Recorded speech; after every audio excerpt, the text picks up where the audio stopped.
बहुत समय पहले की बात है, जब भारत में एक महान राज्य हुआ करता था, हस्तिनापुर।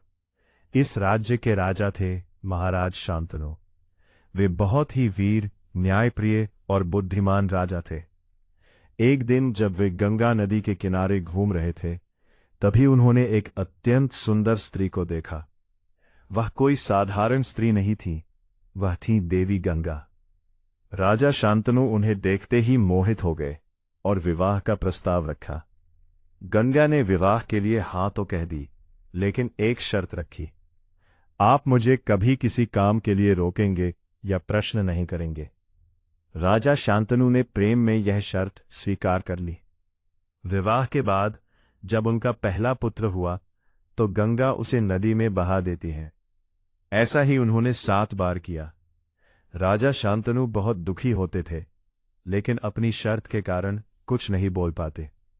जब 8वां पुत्र हुआ और गंगा उसे भी बहाने लगीं, तब राजा शांतनु खुद को रोक नहीं पाए और उन्होंने गंगा को रोक दिया।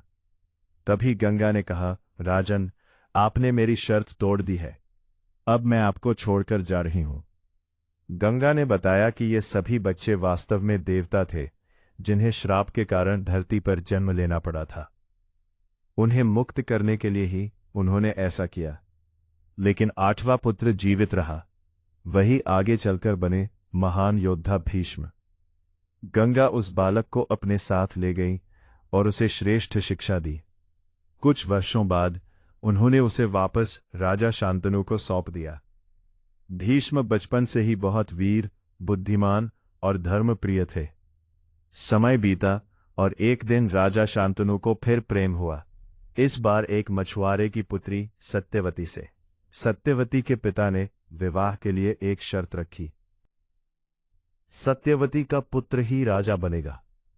राजा शांतनु इस शर्त से बहुत दुखी हो गए, क्योंकि वे भीष्म को राजा बनाना चाहते थे। तब भीष्म ने अपने पिता की खुशी के लिए एक बहुत बड़ा त्याग किया। उन्होंने प्रतिज्ञा ली, मैं जीवन भर विवाह नहीं करूंगा और कभी राजा नहीं बनूंगा। उनकी इस भयानक प्रतिज्ञा के कारण ही उन्हें भीष्म कहा गया। इस त्याग से खुश होकर राजा शांतनु ने उन्हें वरदान दिया, तुम्हारी मृत्यु तुम्हारी इच्छा से ही होगी। यहीं से शुरू होती है महाभारत की महान कहानी, जिसमें त्याग, प्रेम और